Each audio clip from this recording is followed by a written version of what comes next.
the accuracy of timing. And I'd like to welcome you all to this awesome first event, digital encounter of Employee Learning Week. And if you're not familiar with Employee Learning Week, it's the beautiful thing the ATD promotes every year, first week of December or so, and is to raise awareness of the importance of what we do in the industry and what we do at work. So feel free to check out our homepage and check out what we have going there. There's a link to resources. I'll bring that over here. Let's see. And let's see, we're going to show you real quick, cover a few things that we want to share. And that will be a couple of the items that I wanted to share with you before we get started here. We have a great webinar today, as you know, or digital encounter as we call it. And it's going to be a highly interactive one. So if you look at your chat, there was an email that was sent, also the reminder email that told you that there is a handout you can use. Let me actually send that to all the people that I wanted to send and not just the speakers. There you go. So we have a link there on the chat that has the handout as well if you want to play along, and highly encourage that you play along. We got no more boring lectures for you today. That's why you're here with the training clinic and the amazing Melissa Smith and the second Melissa Smith, which is actually Maria Chilcote. Did I say your last name right, Maria? Chilcote or Chilcote?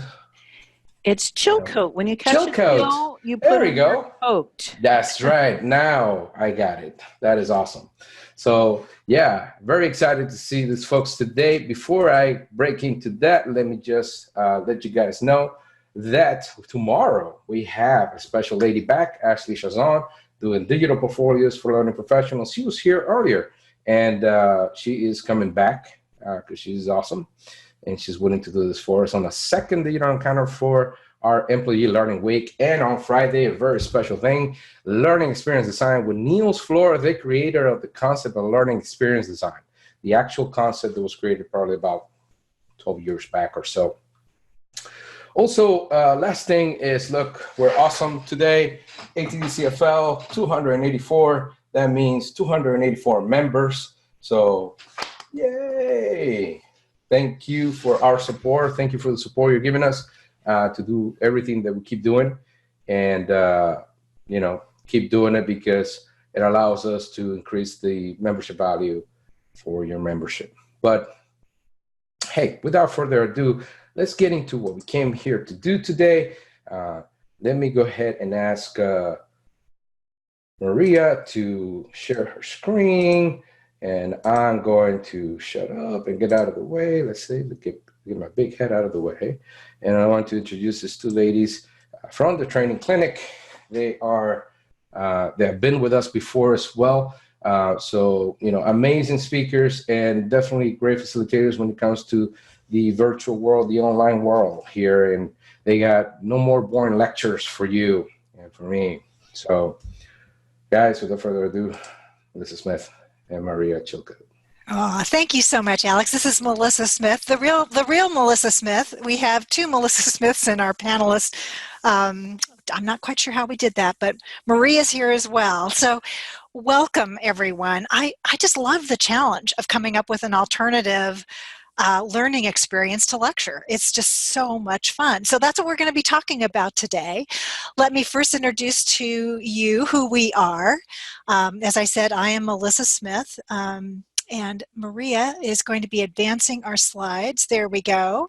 Who we are, I am Melissa Smith, managing partner of the training clinic. One of two joining me today is Maria Chilcote, who is also managing partner at the training clinic. And just who we are, the training clinic, very briefly, we have been around for over 40 years and doing all things train the trainer. So we are delighted to be back here again with your chapter to share this information today. So let's get right to it. What is the number one most prescribed method for increasing learners' knowledge of a topic? Think product knowledge or system or knowledge-based content, what's the number one most prescribed method? You can type in chat or you can take the mic. What's the number one most prescribed method?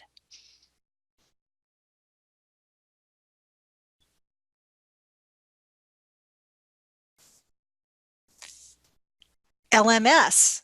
An LMS, okay. What's the most instructor-led? Yep. Good. Oh, I'd love it if gaming programs was true, Adam. Thank you. Collaboration boards. It'd be great if that were true, right? What we tend to find, at least observing the clients that we are working with, is that the number one most common method for knowledge-based instruction and content is a lecture. A lecture. Why is that? Why do you think we see so much lecture out there? Again, you can take the mic or you can type in chat. Why do you think we see so much lecture? Subject matter experts are tending to go towards lecture. Are particularly new folks to learning and development tend to go to lecture. It's direct and to the point. Yes, absolutely. Why else? Yeah, I think you're right, Adam. They don't know how to make it more interactive. I think that they get in a time crunch, particularly our subject matter experts who are stepping into a facilitator role. They just get into a time crunch and they can barely get the content together. Actually, I think that's true for some of us as well. And they have no plan for what methods. They just know the stuff they want to share. So we at the training clinic are on a quest. We are on a quest to make boring lectures disappear. So today, we're going to be examining 5 alternatives to lecture. Now, we're also going to be reviewing a roadmap to write learning experiences that develop knowledge of a topic. So we'll also be leaving you with a real a checklist, if you will, for how we are going to, how you can develop some of these activities. And then last but not least, we're going to share with you a couple of key design tools that we found to be especially helpful that you can use yourself as well as share with some of your colleagues. So once again, you are going to want to have the handout in hand. Many people find that it's helpful to actually have it printed so that they can make notes. But if you'll for sure need to have it to be working with as we work through these various methods and alternatives to lecture. So what questions do you have about what we're going to be covering today? What questions do you have? Oh, thanks, Alex, for putting that out there.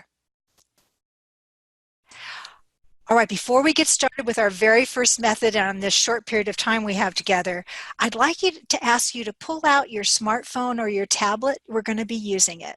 If you're good with multiple screens or your computer is large enough, screen is large enough, you'll also be able to use that. All right? So without further ado, let's get into our content. Our very first method is the learning tournament. So I'm going to ask Maria to take that one. Thanks, Melissa. Well, learning doesn't have to hurt, and it can definitely be fun and also competitive. Look on page number 3, and we have an example of a learning tournament and what are those things that we need to do to make it really successful. I find these so beneficial because it sort of wakes up a part of the gray matter in our brain that's always sleeping. And this doesn't have to be online games. In another lifetime, I actually designed board games, and the physical process of sitting down and playing a game works the brain like nothing else can. So take a look on page number 3. We have some guidelines for you. We have a description of the game line, the learning tournament. But essentially, on page number 4, it talks to you about writing the rules. So if you look sort of towards the middle of it, it says, talks about things like, how many people can play and who's the judge about whether there's a right or wrong answer, who starts first, selecting a game piece. You wouldn't think this would be a big thing, but how many of you raise your hand or give me a high sign if you've gotten into a really competitive battle even before the game starts because you've selected a game piece? Yeah, yeah. It can be very competitive. How do you start the game? What if somebody gives a wrong answer? And how is the winner determined? How is the winner determined? Also, the real key for looking at the learning tournament is you have to write questions. And in writing questions, there are some guidelines to follow too. We have some examples of questions, just basic questions about, maybe what you would do on an onboarding type of session. But you have to decide, or am I going to have multiple choice or true false, or is somebody going to have to complete a sentence? And then you have to ask, where are they going to find the right answer? So you have to build that into the game too. Not just the questions, because they're a lot of fun, but where is the right answer hiding so that you can refer to that? How many of you have done a type of learning tournament? And what have you done? Type in chat or take the mic. What types of things have you done?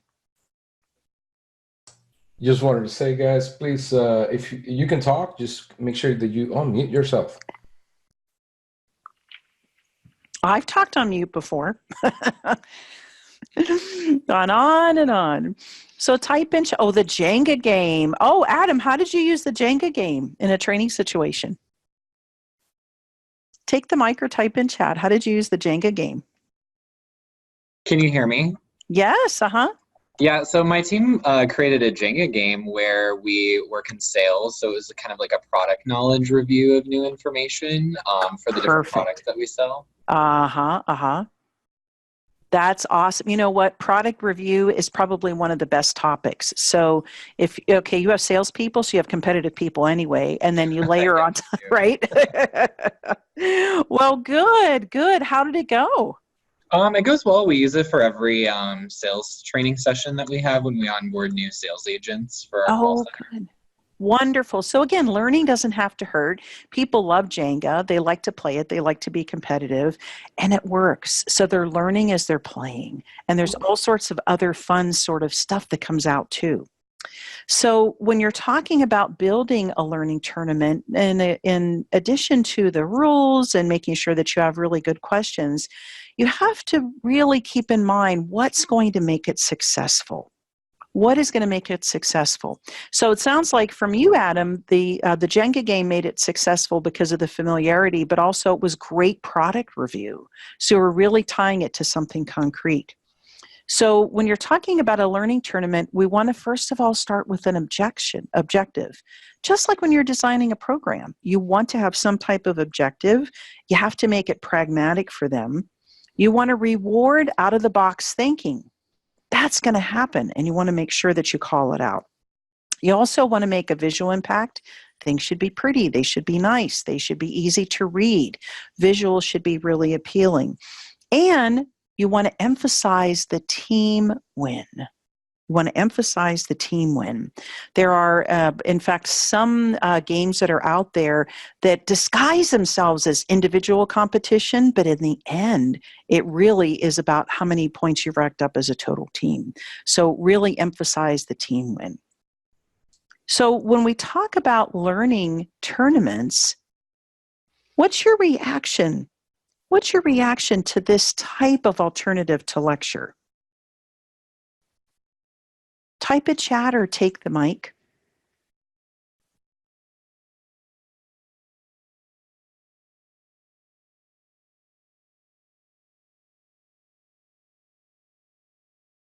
What's your reaction to using this? And how or where can you see using this as an alternative to lecture? Type in chat. Think about an opportunity that you have right now, and where could you use a learning tournament instead of lecture? Feel free to use the mic also.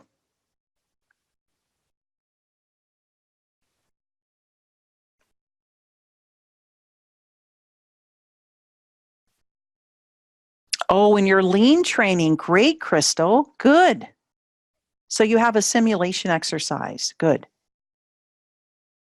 Those are always so much fun because you're really replicating the work environment in a safe situation so people can fail and it's not going to have an impact. Good.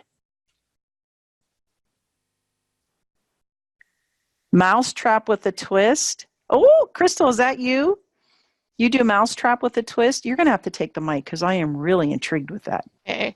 Yeah, so we have one entire day where we're basically teaching problem solving. So as an application in a safe environment before they actually go to their business unit, or we set up an actual area that they go observe and do some problem solving, and this is their lesson time. So this is where they get to learn the concepts that were just taught, but in a group environment. So they're able to make mistakes. It's okay. They learn from them. We keep going, and then we debrief before the following day when they actually go do it for real in their areas.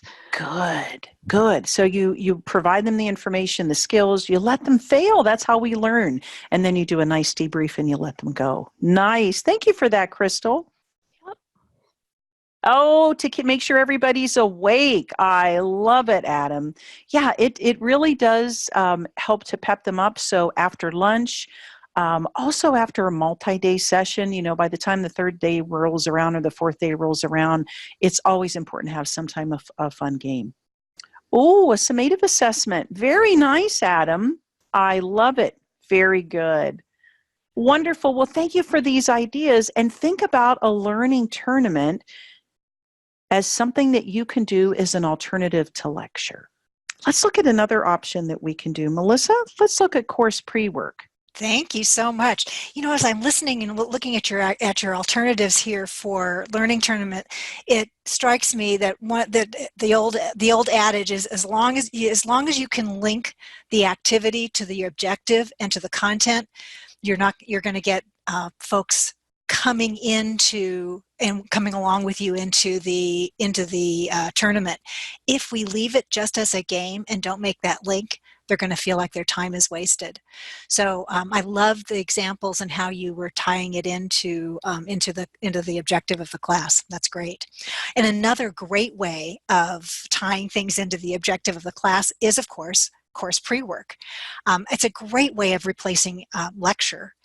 How many of you use pre-work now? Just a quick show of hands. How many of you use pre-work now as an alternative to lecture? Okay, Crystal, good. A couple of you, Shani. Okay, good. Let's take a quick look. I'm on pages 5 and 6 in your handout. There are 4 common types of pre-work. The first type is reading. And it's most effective if you're going to have folks read, if you prepare and send some sort of discussion questions for folks to think about. And if a pre-test is appropriate, then do use that, because that will increase the probability that the material is read.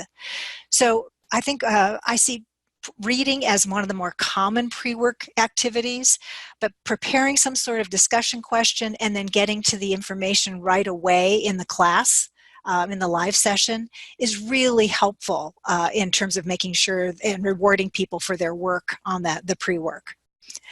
The second type of pre-work is completing an assignment. Now, this could be a benchmark for performance to be refined during the session, like say you're facilitating a session on business writing. You might have folks bring in a business letter, an email, a report, and something like that they actually write based on an assignment that you give them. Or maybe they interview their boss or some other kind of activity. But some sort of completing an assignment to give everyone a baseline experience before coming into the session. It also then lets them, you're not having to lecture or prepare something in the classroom that will give them that common experience. Third type of pre-work is to gather and bring.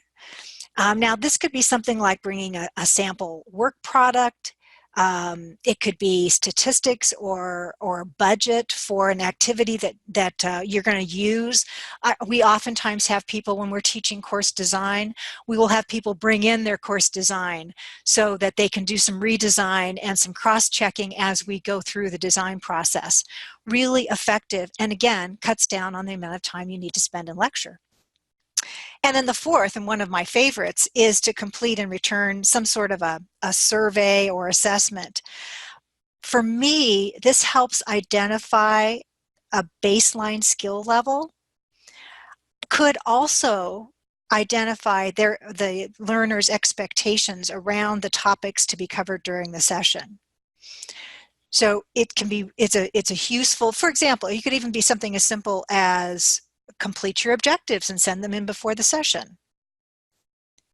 So to be most effective, any of these course pre-work sessions, pre-work types, you want to be, to think about what your instructions are. What are your directions to the learner? So there are a couple things you need to decide. One is, does it come from you as the facilitator, or does it come from the manager? And who creates it in the first place? Is it the course designer? Is it you as the facilitator? Do you do it in conjunction with the manager? And then secondly, how do you determine whether or not it's been completed? And what do you do if it isn't completed? And you've just based your design on the fact that someone has completed all of this survey, for example, or an inventory. You're planning on just popping right into some sort of a debrief. Well, then, you know, you're not sure. How do you know that if people haven't completed it yet, how are you going to manage the time? So there are a number of different things you need to be thinking about when you use course pre-work as an alternative to lecture, but they can be managed, right? How do you all use course pre-work now? How are you using course pre-work now?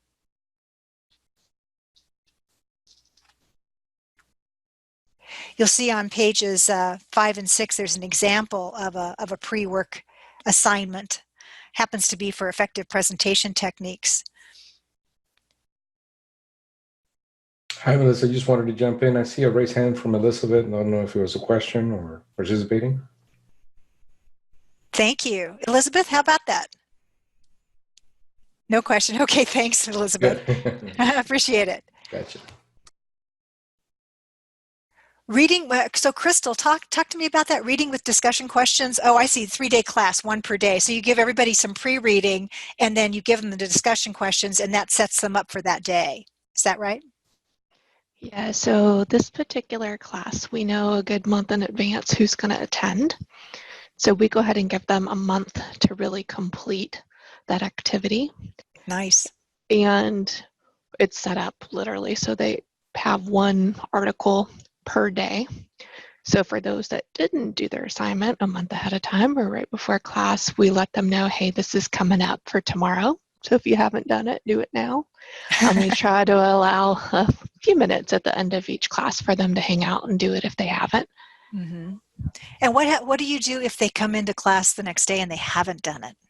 So with this particular class, that hasn't been an issue. Interesting though, with our manager's class, we have a pre-reading, and I had, a group come in and no, they did not read their article. So we wound up doing some storytelling. So, okay, let's tell you, the story of this particular article. Mm-hmm. And so we went into those details and then asked the questions after. Mm-hmm. But you hadn't really planned on having to tap dance to tell them the story of what was in the article. So we kind of thought ahead on that one, that it'd be a 50-50 shot for that particular target group, whether they would do it or not. Mm-hmm. Part of your target population analysis, isn't it? Well, that's great. And another thing you can do is at least try to design your how you're going to integrate the reading to happen after a break, so that if people haven't read it, they have the break time. That might be another way of handling that. Yeah. Well, that's a great example. Thank you. Take a look at the example on 5 and 6. What do you notice about that?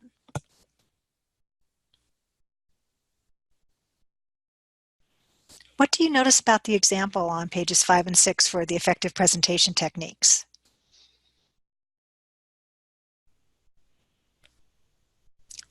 It's a good example of gather and bring.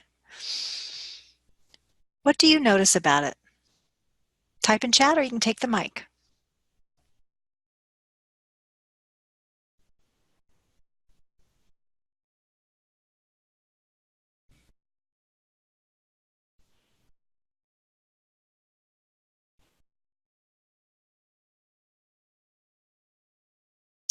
Yes, Crystal, thank you. We gave them some examples, some ideas to get them started.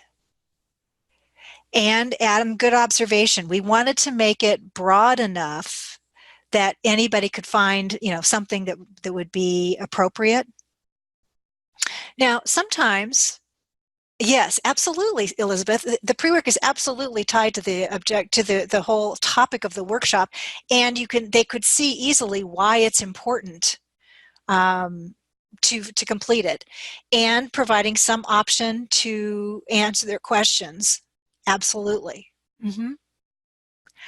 Sometimes in this particular one, we will have people, we'll have our client may ask for only work-related topics, and then we have the client work up a list of potential topics that way. This one happened to be, in this particular example, it wasn't necessary. We were really focusing just on the presentation skills as opposed to what the content was. So, okay, good. Thank you. So how can you use something like this to cut down on the amount of lecture? How can you use some sort of pre-work to cut down on the amount of lecture in your sessions? And type in chat, take the mic.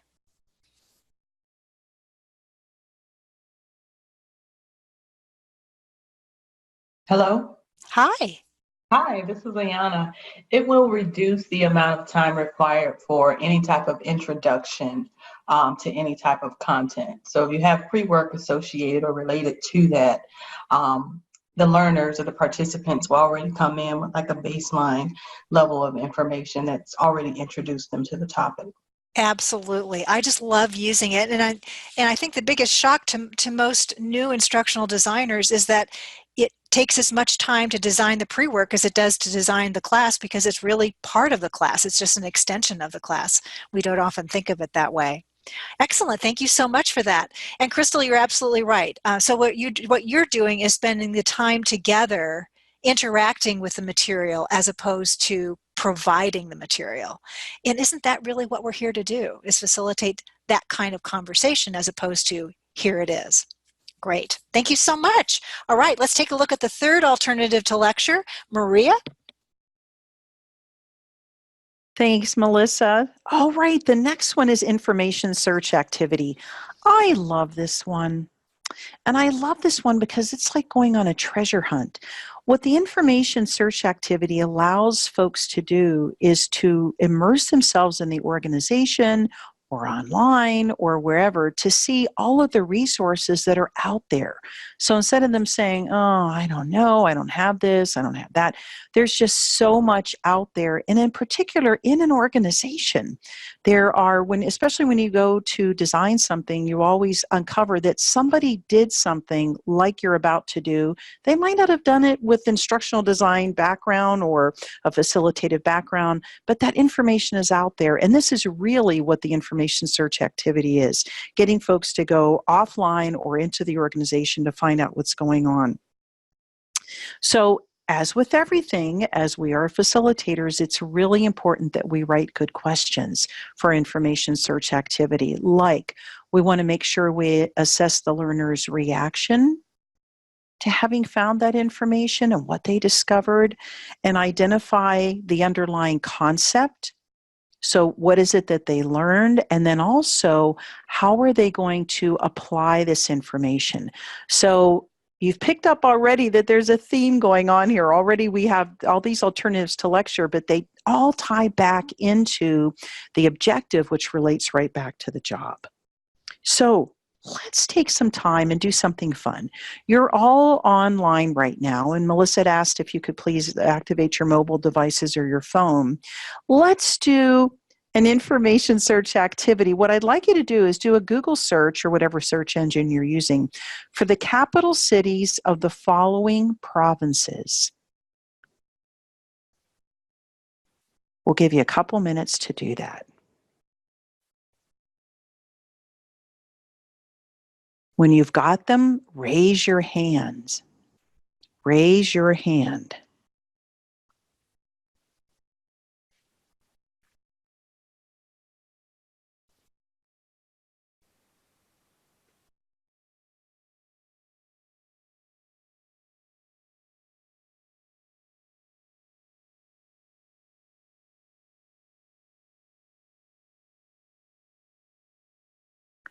Oh, just one person? The capital cities. Raise your hand when you've got the answer. Oh, 3 people. Give you 1 more minute.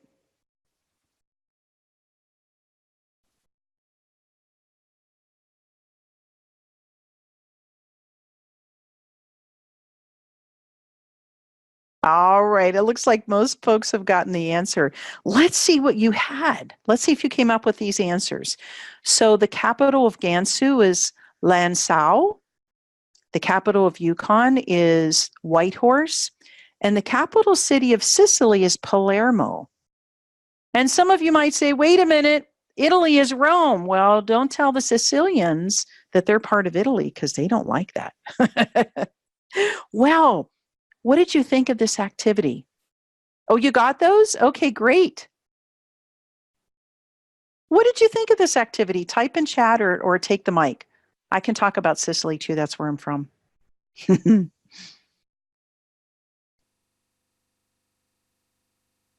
What did you think of this activity?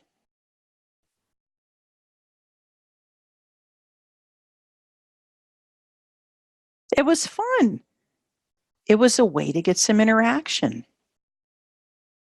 And you know what? You were already online, so why not utilize that? Why not have people use their powers for good as they're out there Googling where they're going to go for dinner tonight or whatever?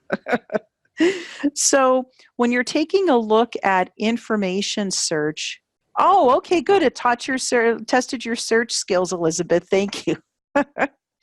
When you're taking a look at information activities, information search activities is an alternative to lecture.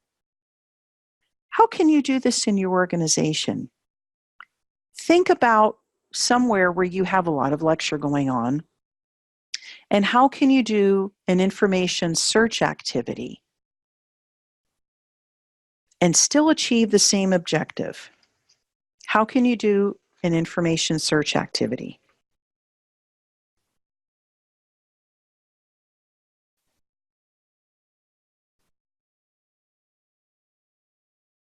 Oh, wonderful. Okay, good, Sarah. Sarah, could you do that? You said it would be amazing if we could allow users to search.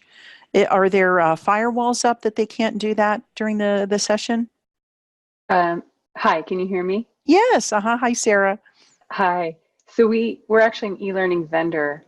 I don't necessarily control what the end user would see, but within our training, we're developing our capabilities in the platform, and we have a lot of text-based material, a lot. It's a gamified e-learning experience. Okay. Because of that, sometimes the amount of content can be very dense.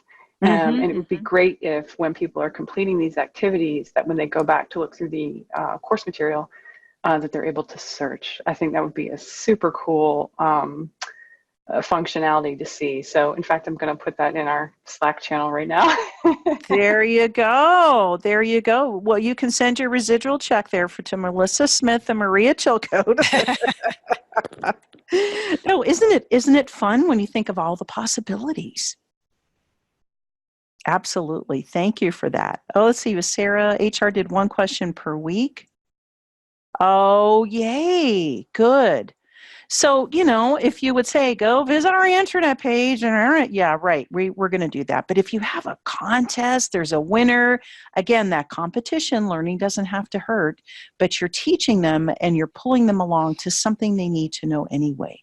Wonderful, wonderful. We used to, in an onboarding session, instead of having talking heads come down, to our session and say, you know, blah, blah, blah, blah, blah, blah, blah, and this is what we do. And that was exciting, right?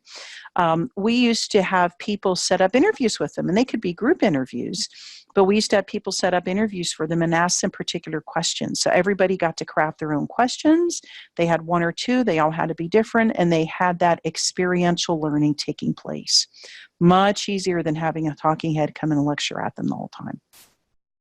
All right, wonderful. Okay, let's look at the next way we can increase participation and not have these boring lectures, and that is through observation activities. Melissa? Thank you so much. And you know, the example that we have in the handout on page 7 is kind of like a treasure hunt, isn't it? It's kind of a little bit like setting up those interviews. You know, people had to go and find stuff and get the answers to some questions. I love that. What a great way to go. Fun.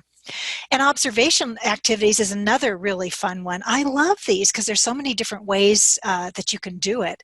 I think the key for any of these is to create an observation note sheet to focus the learning and the feedback, because there's so many different ways of doing it, and you can create the learning or increase the learning by using job aids or like a checklist like the one on page 8, some sort of skill performance checklist or points to take a look at something specific. But yeah, so you can make it, you know, you could just make an observation. You could go in the workplace, you know, send people off to go watch somebody do the job. You could go on a virtual field trip, or you could have them watch a video. I mean, any of those would be observation activities. But the key then is to make sure that we focus what they're looking for, right? What do we want them to pay attention to? So what do you notice about when you take a look at the example, the template there on page 8? What do you notice about how that is structured? What do you notice about the template, the worksheet there on page 8?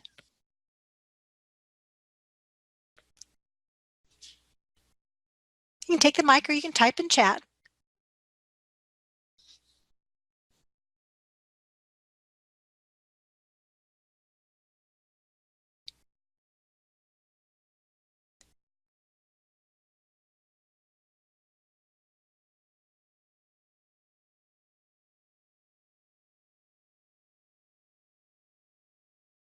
What do you notice about the worksheet? Yes, Crystal. It focuses them down, so you're not just having them go out and observe and then say, well, so what did you see out there?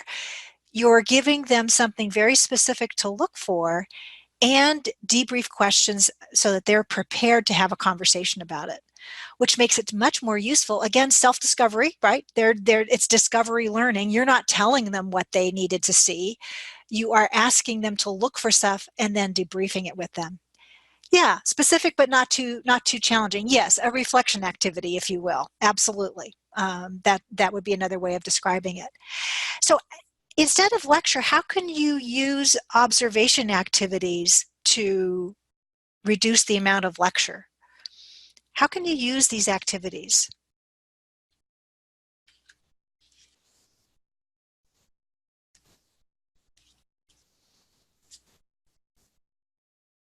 In your situation, how could you use an observation activity to reduce the amount of lecture? Oh, now Crystal, that's interesting. So take the mic and tell us about how you use that. Okay, so this is the same class where they may or may not read. Got it. I'm like, okay. It's kind of a 2-day. We split it up for them because 3 hours is a long time for them to be studying. So we do it a day, or like an hour and a half. So, but their second part, after they've learned their coaching cycle, is they're going to then observe one of their peers. So they're all managers in there. So they'll come up with me and in real time do an actual role play. So I have a script, they don't. They're using their coaching cycle to go through okay, this is what I would tell my employee if they said this. And sometimes we play good employee, sometimes we play bad employee, but either way, at the end, the rest of the managers give feedback as to, we basically do a reflection, right? What went well, what didn't go well, what could we have done better? Did we follow our cycle? Where did it fall apart? That kind of stuff. Nice. And what kind of worksheet do they have to work with while they're watching the role play? Yeah, so they actually have a few. So when they get back to their areas, their real live coaching, they have a sort of a draft form with questions that basically has their coaching cycle going through. So they're identifying the different pieces of the conversation, the pre, the during, and the post. Cool. Nice. Sounds really effective, and it sounds like a great job aid also. Yeah, it gives them some idea of when they get back and they have a one-on-one with their employee, what it should look like. Nice. Very good. Well, thank you for that. Appreciate it. And Elizabeth, yes, where you have a number of instructor demonstrations on procedures. Yeah, having some sort of an observation worksheet to focus their attention would be really helpful. And then that would be a great job aid afterwards, right? And Adam, yes, the in the sales arena, listening to a call and listening and having them note down what did they hear and provide feedback. Excellent. Really nice tool. And much better than you lecturing them about it, for sure. They get to discover it. Like that a lot. All right. We have one more activity to talk about. Go ahead, Maria. Thanks, Melissa. All right, let's talk about demonstrations. Join me on page number 9. And a demonstration is essentially a presentation of a process or procedure for the use of the skill. Now, do demonstrations work on their own? So if I show somebody how to do it and then just walk away, does that happen? Type in chat or take the mic. Do demonstrations work on their own to build skill? No, thank you. But isn't that funny? It's like the Nike method. Just watch me and then you can do it. Demonstrations don't work on their own. Demonstrations are like watching a video. They don't build skill. They might build awareness. They give a little bit of knowledge. But paired with a demonstration is practice. And with practice, it's really important to have some type of demonstration checklist. Take a look at the example, the sort of the background on page number 9, and then on the bottom, you'll see a skills performance checklist. Take a minute just to read that quickly.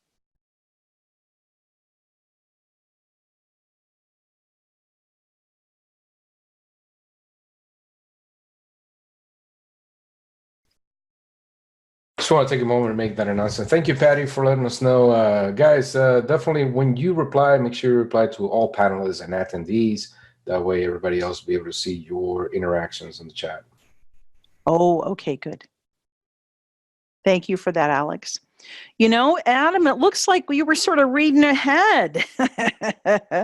So this is a demonstration checklist, so a skills performance checklist that you would use if you were listening in on a customer service representative. Pretty cool, huh? So when you take a look at that, what do you notice about that checklist? What do you notice about that checklist? Type in chat or take the mic.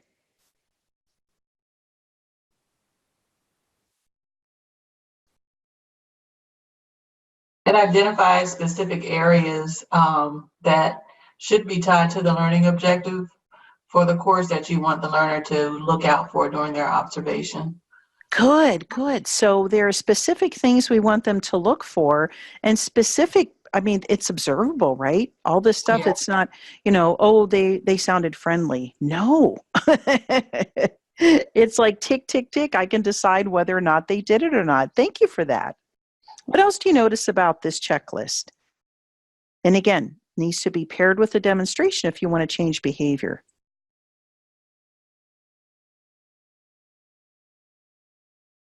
And who was that was just speaking? Ayana. Ayana, since you gave that information, I'm going to put this challenge out to everybody else. So Ayana said that what this does is this relates right back to what you're looking for in the class, in the performance that you want. So what type of analysis in your instructional design process will help you put a demonstration checklist together? What type of analysis? It's very tedious. Often people don't like to do it. Begins with a T.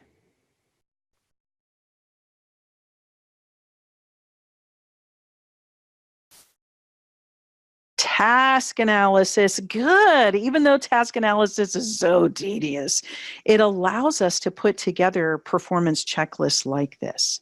What else do you notice about the checklist? Those tied to objectives. It's going to help Adam.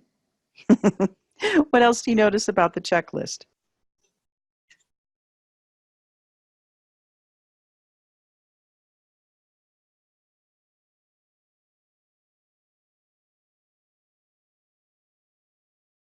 Type in chat or take the mic.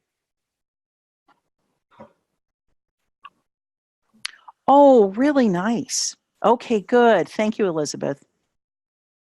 Good. So not only recognizes those steps, but the standards. This is what needs to happen when you're doing this particular task. And we have a grading chart up at the top too.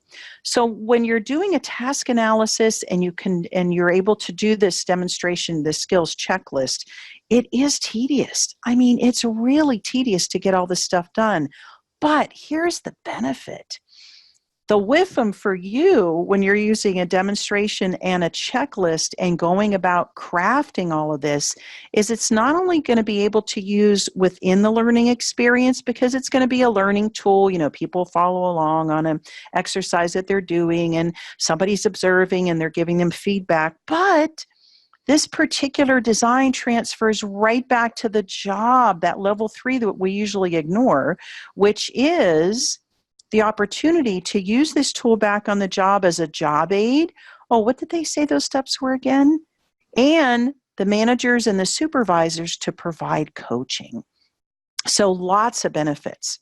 How many of you use a demonstration checklist that you've designed when crafted within your class also and transfer it back on the job? Raise your hand if you do that type of thing.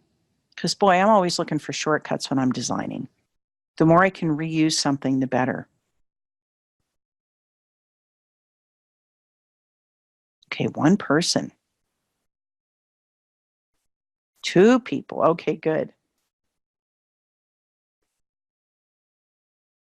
Nice. 3 people. Okay, good. If you haven't done it, please do it. It saves a lot of time. So you spend all that time crafting and now you have a double use for it. Oh, Elizabeth, I want to make sure I don't miss your chat here. Oh, okay, good. So you provide a table with steps and also the space to take notes. I love it. Oh, and John said this particular example is written in chronological order. Great. Yeah, that's the thing to remember too. I need to write things as they're happening or as they should be happening if that's important in the demo. Okay, wonderful. Thank you for that. So when we're taking a look at a demonstration with a checklist, how can you use this to replace a lecture? How can you use inserting a demonstration and a skills performance checklist to replace a lecture? Type in chat or take the mic. What are some opportunities you see to do this in your organization to increase engagement?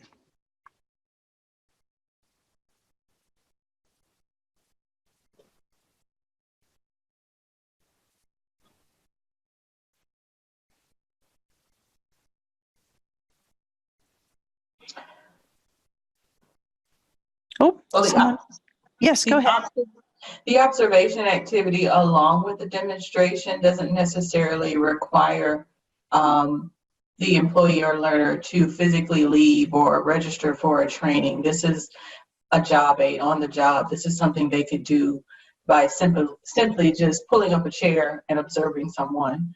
So it's an informal opportunity for them to learn, but they're also getting that on-the-job experience, that real-life experience that they can apply immediately to their job to increase their performance. Oh, I love it. Yes, it doesn't have to be in the formal classroom. It can be something that's taking place outside. Thank you very much for that. And Elizabeth, you don't have to spend a lot of time talking about the procedure. Wonderful. So again, another tool to help you take a look at how can we reduce these boring lectures and how can we start to engage people with some really great activities.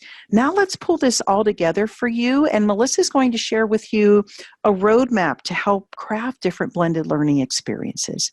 Melissa? Thank you so much. Yes, so let's pull it together on page 10 and 11. We have a template for developing knowledge-focused methods.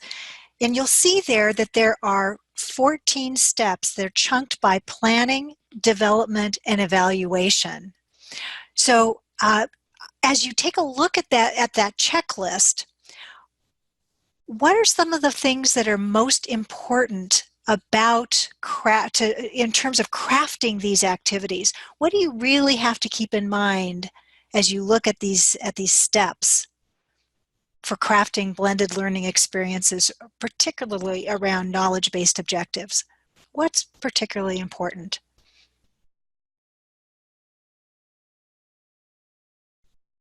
Perhaps something that you've just revisited today.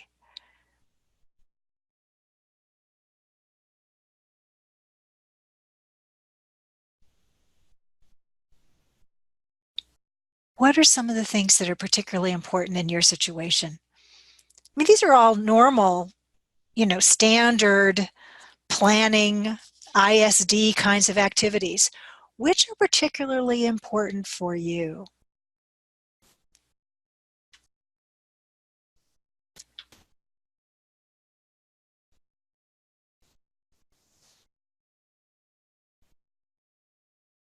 Which is particularly important to you?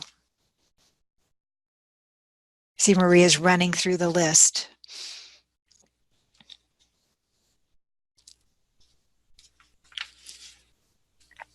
Okay, so good, Crystal. So the ability to attend and participate. So doing your target population analysis and knowing how people are going to have to participate, right? Really important. So this is here as just a helpful checklist for you to just remember what those critical touch points are for developing any kind of learning experience.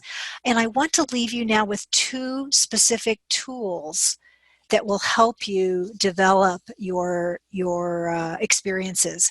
One is on page just 12 and 13. It's called the Best Learning Experiences.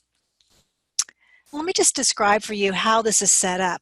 You may have seen this in some of the other ATD programs. We have provided them with copyright permission to use this exclusive tool. And what it's done is you'll see down the left-hand side the various type of techniques or learning experiences with a description in the middle. And on the right-hand side, you'll see 3 columns, K for knowledge, S for skill, and A for attitude. And if there's a check mark, that particular technique tends to do well in meeting that type of objective. So if we're trying to find another type of learning experience to replace lecture, the first thing you want to do is look over on page 13 and find out what is lecture good for, right? Now, this is between you and me. Lecture's not good for much, right? It's good for knowledge. But our challenge here is to find other types of experiences besides knowledge-based, besides using lecture for a knowledge-based activity. So what are some other alternatives that might work for you? Take a look at knowledge, at those types of techniques that are have an X under the K, and look at some of the other types of techniques you can use. What are some of the ones that you've used before? Just type in chat real quick. What are some of the ones you've used before for a knowledge-based activity? And of course, we've talked about things like learning tournaments and demonstrations and so forth. What are some of the other ones? Role play, yes. Scenario-based activities, yes. Nice. So my hope is that this tool would be a nice resource for you to remember that there are lots of different things you can do besides lecture in order to meet a knowledge-based objective. And then the last tool I want to share with you, it starts on page 14, and it's the 5 steps of adult learning. This is an adult learning, experiential learning model that we use at the training clinic, and we teach our facilitators. And it's really about how you process any kind of learning, whether it's lecture or any of the activities we've just discussed. And you've seen several examples of this as we've gone through the materials and the examples. The first was the learner sets up the activity. The second, the learner, the instructor sets up the activity. The second one is the learners actually participate in the activity, whatever it may be. It could be a lecture, but any of these others. The third step is to ask questions. Prepare and ask questions so that the learner can share their experience with the activity, their reactions with the activity itself. And then the fourth one is prepare and ask questions around what the concepts are. So you step away from the activity itself, the role play, the whatever, and ask questions to generalize the knowledge. And then the fifth step is to ask the learner questions to help them apply concepts. Now, Maria and I have been using these questions all day, all throughout this session. You might have just picked up on one or two along the way. But our time is short, and we need to give a little bit of opportunity here to answer some questions and to wrap it up. So let me turn it over to Maria to give us a little quick wrap up. And while we're doing that, please type in your questions in chat. Thanks, Melissa. Okay, so let's look at real quickly what we've accomplished. We've taken a look at 5 tools that you can use. We've provided a roadmap and also resources. So what we'd like to do is to get your final thoughts. What's one thing that'll make a difference that you can use right away so that you can make your boring lectures disappear and start engaging your learners to make sure that the learning objectives are met? What's one thing that you've learned from us today that you can use right away? As you're typing that in, chat, just wanted to remind you that we have lots of great resources out there for you at the training clinic here. We have some wonderful small little nuggets. We love these little gems. They're called Training Essentials Virtual Minis. They're 60-minute online learning sessions, much like this one. We have public workshops in facilitation and instructional design skills.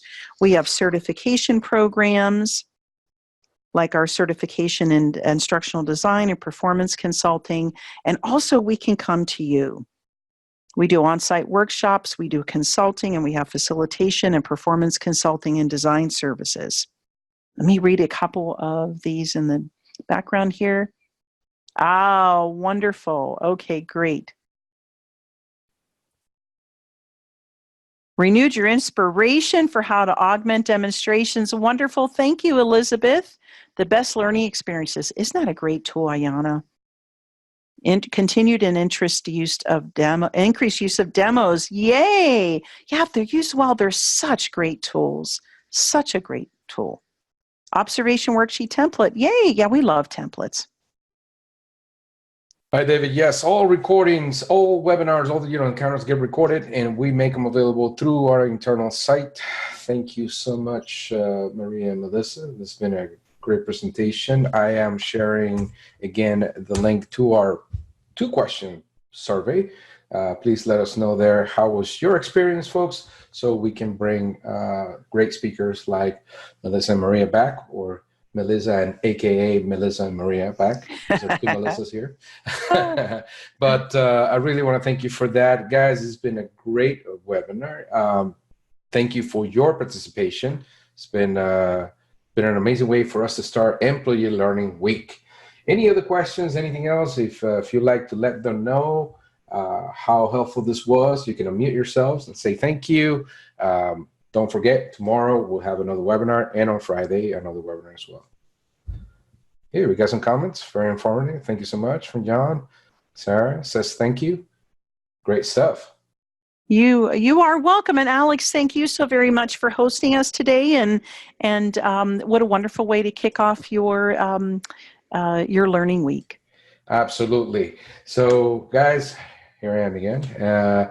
Thank you so much. We'll see you tomorrow if you're joining us for another webinar. Melissa, Maria, amazing stuff. Thank you again.